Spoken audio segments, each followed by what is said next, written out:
From the studios of Farm Journal Broadcast, this is AgDay.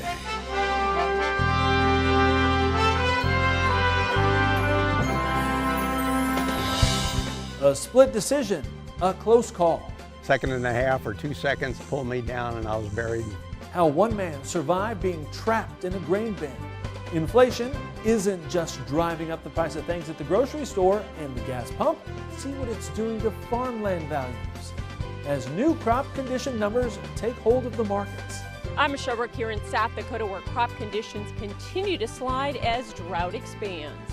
But some areas will soon see relief from dangerous heat and dryness right now on AgDay. Good morning, I'm Clinton Griffiths. Grain markets gained ground on Tuesday after the latest crop condition ratings from USDA came in weaker than expected, with recent high heat appearing to cut into yield prospects. Now, USDA says that 58% of the corn crop right now is rated good to excellent. That's down 3% from last week. Checking soybeans, with the crop now rated 59% good to excellent. That's down 1% from last week. Cotton also impacted by that heat. Now just 31% good to excellent. That's down 7% from the previous week. Texas extremely hard hit by dry, hot conditions. Just 14% of that crop rated good. None of it rated excellent, with 48% rated poor to very poor. 86% of the winter wheat harvest is now completed. Now, South Dakota, it led the declines in crop ratings this week, with corn dropping 6%, now 59% good to excellent, while soybean conditions fell 5% to 60%. AgDay's Michelle Rook talked with farmers there about their outlook for the season. Crop condition ratings here in South Dakota are still well above last year, but with the drought expanding, they're deteriorating quickly. 64% of the state is now in drought, with the driest area in the southeast, where Chad Nelson planted in dust and conditions haven't improved. Most everything is dormant for the last 3 weeks. Nothing's really growing. We've been pulling samples for silage, and we're most likely going to end up chopping. He says for him this is close to the 2012 drought as far as corn yields. Looks like yields will be 60 to 80 top end. There's a lot of spots with 0. He did get from a quarter to nearly a half inch of rain over the weekend, so he's trying to stay optimistic on soybeans. Maybe 30, maybe 40, but as of now, I would say we're probably aborting 60 to 80% of the blooms right now. North of Sioux Falls, Jeff Thompson says his crop was planted a little late, and it shows. Looking at the corn, it seems like maturity-wise, it's probably, I think it's a little bit behind. And so he thinks the recent heat and dryness cut yields even on soybeans. And, this last week took its toll, and a few of the fields got that white cast. And farmers in his area are also spraying fungicides and for various pests. We noticed some aphids. There is some spider mites out there, so we've sprayed them. We still have a few fields to go, but we're spraying for that right now. In northeast South Dakota, there were prevent plant acres this spring, and they still have ample moisture, setting them up for a good crop. Oh, there's going to be, if we happen to catch a rain and the corn finishes, there'll be a lot of 2+ corn out there. It looks really good. Our farm APH is probably in the low 180s on corn, and we'll probably be in there or maybe a little bit higher. Kind of depends on the ground and how much we actually got planted. And with some rains over the weekend in parts of the state, soybean yields will be above 2021. Around in this area, I think we're going to be pretty good. Maybe not as good as last year here. I know the state average was down last year, but I think it should be better this year. But there'll definitely be variability across the state from north to south. In South Dakota, I'm Michelle Rook reporting for AgDay. Some good news for the West and a break from the heat in other parts of the country. Meteorologist Matt Yurosavik has the very latest. Matt? Yeah, Clinton, more warmth through the middle of the country, but more chances of rain as well. We're going to see a lot of that as we head through the rest of this week and even into the weekend. Let's take a look at the jet stream, though, through Wednesday, where we are going to be looking at a little bit of that ridge kind of building right through the Rockies, and you will see back to the Pacific Northwest, a little bit of a cutoff low there. That's going to keep things unsettled, and the same goes for the east, a little bit of a dip in that jet stream. So if we look at the precipitation over the last 24 hours, a little bit of that going on through East Texas and up through the Mississippi River Valley, but more rainfall expected across parts of Kentucky and the Ohio Valley through today, and some of which could be on the heavier side. More showers and storms across the Gulf Coast, and then more of those afternoon and evening monsoon showers and storms back in the west. And we've got these areas here highlighted for excessive rainfall, which means that we could be looking at some isolated spots dealing with some flash flooding through the afternoon. One of those areas is in the west, from Salt Lake City down to Vegas and into parts of Arizona and New Mexico, and then again across the mid-Atlantic states as that front continues to move eastward. We're going to be dealing with heavier rain possible really from eastern parts of Tennessee through Kentucky and then up into Virginia and parts of the East Coast. And we love to see those smiles. Blake O'Hare is a farmer in eastern New Mexico and West Texas. He says this is his son Alden enjoying his last couple of weeks as an only child. An exciting time for the family for sure. I'll have more on your forecast coming up. All right, thanks, Matt. Grain continues to set sail from the Black Sea ports of Ukraine. As of Tuesday, some 12 ships have now left Ukrainian ports bound for Turkey. The latest two hauling corn for South Korea and sunflower meal for Istanbul. Meanwhile, the first ship to leave Ukraine following the UN broker deal, the Razoni, is looking for another port or another buyer of the 27,000 tons of corn. Reuters reporting its Lebanese buyer has refused delivery, citing a 5-month delay. The ship is now anchored off of Turkey's southern coast. Here at home, the container ship backlog on the west coast is hitting lows not seen in a while. Just 10 ships are sitting off the coast of LA and Long Beach. That's according to the Marine Exchange of Southern California. The CEO of one ocean carrier saying that congestion has moved to other ports, while U.S. importers are reportedly working to renegotiate shipping rates lower following the high prices set earlier this year. Inflation is hitting all corners of the industry, including cropland values. The latest numbers from USDA show average prices rose 14% last year alone. For 2022, USDA reporting the average value of the nation's cropland at $5,050 an acre. Now that's up $630 year over year. It marks back-to-back record highs in cropland values. Pasture land values came in at $1,650 per acre, up nearly 12%. Now the states with the 10 highest cropland values are in dark green on this map. Iowa prices, they're up 20%, Illinois up 13%, and Indiana up 14% from 2021. For a further breakdown on these numbers and a closer look at the map, head over to agweb.com. Coming up, markets really responded Tuesday to those crop ratings from USDA. We'll have an update next. And later, too many lives are taken each year in grain bin accidents. But this man was lucky. His story as we begin a new series, Close Calls, Stories of Survival. AgDay is brought to you by EndZone from Farm Shop MFG, which allows you to rehydrate your soybeans from 10 to 13%. On a 20,000 bushel bin, that's an extra semi-load added to your bottom line. Order your EndZone fan by August 15th and receive 13% off.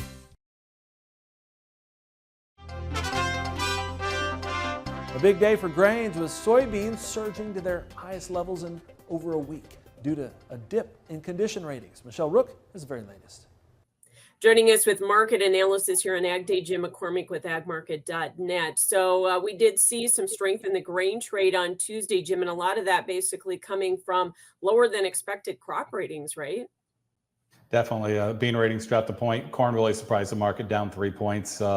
That's probably giving the bulls a little bit of encouragement that the government will be lowering that yield a little bit when we get released the numbers on Friday. So that brought the broader buyers in full base on both the corn and the beans. The wheat market did struggle a little bit, even though they did drop the crop ratings in the spring wheat. Michelle, the biggest problem for wheat right now is we need some demand. We're cheaply priced, but we're still not getting those exports. Yeah, kind of a disappointing close in the grains for as strong as we started. What do you think in terms of retracement levels first off? How much do you think we can push this market here, trying to maybe put a little bit of this crop concern weather premium back into this market? Well, right now, Michelle, we actually hit some pretty critical levels here in the overnight. The corn market went right down to the downtrend line as well as the 200-day moving average and failed at it. The bean markets also went right up to its 50-day moving average and kind of failed at it. So those are 2 points, essentially, the last night / today's highs. They're going to be the critical points to get through. We'll see if they're able to do it. One thing we got to be monitoring is, the crop report a year ago, they did lower the yield on both the corn and the beans. They slashed the corn ending stocks by over 200 million and that did not feed the bull. In essence, corn market proceeded to drop about $1 between the August number and the September WASDE number, and the bean market topped slightly a few days after the August WASDE, and then proceeded to drop over $2 till it bottomed out in November. So producers out there need to be very cautious about the bull market being fed by this number released on Friday. Okay, well, thanks for joining us. Jim McCormick with agmarket.net. You can see our full analysis at agweb.com. More Ag Day coming up. To contact Jim McCormick at Ag Market, call 844-4AG-MARKET or visit their website at www.agmarket.net.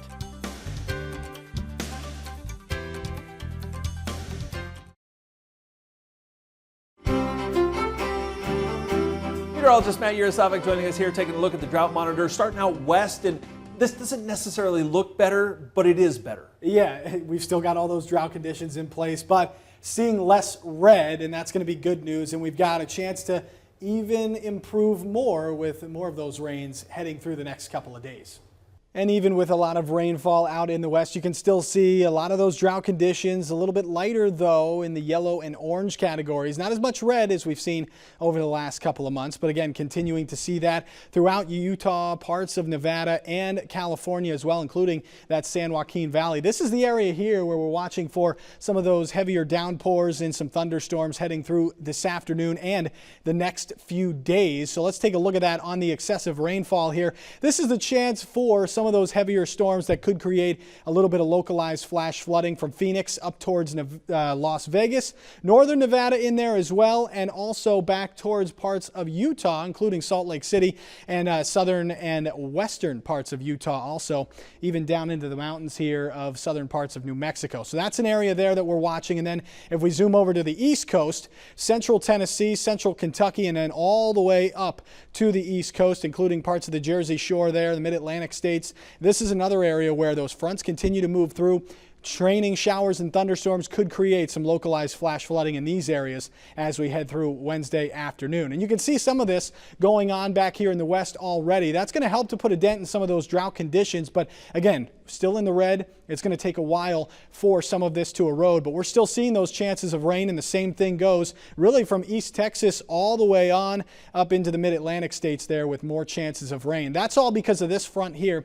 It's really one low after another, just moving on through, and then down in the Gulf Coast dealing with those afternoon pop-up showers and storms, which locally heavy rain is very likely with again over the next few days. And then back out in the west, same thing, monsoon showers and storms every afternoon. They're going to pop up, creating some heavier and localized rain, and that could cause a little bit of flash flooding. So a little bit cooler in parts of the west, and then right through the middle of the country, still dealing with the heat, the humidity, but there's a break from that all the way up into the Great Lakes, Midwest. Temperatures in the 70s and low 80s. That's very refreshing for parts of the Corn Belt there, but through the middle part of the country, still hot and humid, and it's going to remain that way as we look for a couple more chances of rain as we head towards the weekend, and we'll continue to track those right here on Ag Day.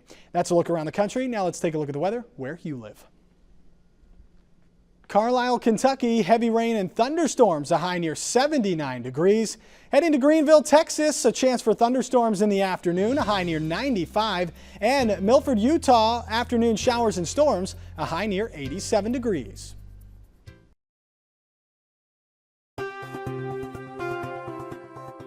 While the meat industry faces ongoing supply chain and inflation challenges, this summer's grilling season is being called a blazing success for the meat and poultry industry. Brian Ernest, the lead economist for animal protein at CoBank, says retail meat and poultry prices were 18% higher year over year, and spot market supplies and freezer inventories are below pre-pandemic levels. Now, when you add in strong consumer demand, prices were 20% higher than the 5-year average from March to May. Looking specifically at pork, Ernest says the wholesale cutout prices remain well supported and is averaging 30% above January through June of last year. Charges are being dropped against 2 more former poultry company executives. The 2 were accused by the Department of Justice, along with 3 others, of price fixing of broiler chickens. Now, they were all former or current employees of Pilgrim's Pride and Claxton Poultry. We've been following this case for a while now. A trial in 2021 ended in a mistrial. In March of this year, federal prosecutors dropped charges against 5 of the 10 defendants accused in the case. The move coming after jurors deadlocked, resulting in a second mistrial. In June, a U.S. district judge allowed prosecutors to try the case for a third time with the remaining defendants, resulting last month in all 5 executives being found not guilty. Federal prosecutors say in court documents dropping the latest charges represents an effort to conserve the resources of the court and the public.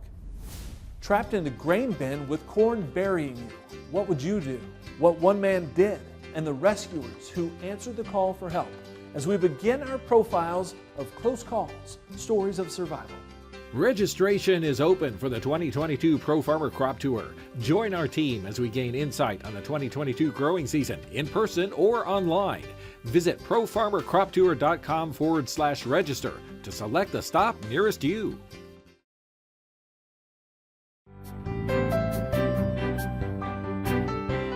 Close Calls, Stories of Survival on AgDay is brought to you by AGI Bin Manager. From the convenience of your smartphone, you can safely know the condition of stored grain without having to climb your bin to monitor temperature and moisture.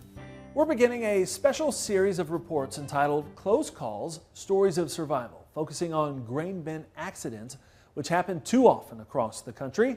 From the 1970s through 2020, more than 60% of those accidents were fatal. But thanks to new technology, better rescue equipment, as well as awareness, fatalities are on the decline. And as Farm Journal's Tyne Morgan tells us, a close call 7 years ago is one a Missouri farmer will never forget. December 5th, 2015 started out as a normal day here on Dennis Schneider's farm. And I thought, well, I'll just get up there and watch it to make sure no big chunks go down into the auger and choke it up. He knew it was dangerous, but he had a backup plan just in case things went wrong. But I had my younger son, Dustin, standing by the auger switch. Dennis says everything was okay until it wasn't. My legs started getting weaker and stuff. And so I thought, well, I'll call him. I got ready to call him, and I got a marketing text at that moment on the phone. With one hand free, he cleared that text and made the call, all while he was sinking. And we never talked. He heard the phone ring and he shut the auger off. But in just a matter of seconds, Schneider was trapped in this bin. A second and a half or 2 seconds that I had to clear that marketing text off pulled me down, and I was buried. At the time, his shoulders were buried and just his head sticking out. But as his son stepped in, he didn't realize Schneider sunk even deeper. When he got in, all that corn came off that cone where he stepped in, and he just buried me. Now he was able to, with his hands, to get my head uncovered. It was 9:30 in the morning, and all of this was happening here while 911 dispatched the call to this fire department. That was one of the nightmares or worst call that has come in for quite a while. Jeff Buford was the Alma fire chief at the time, less than 10 miles away. I was at work, went down to the firehouse.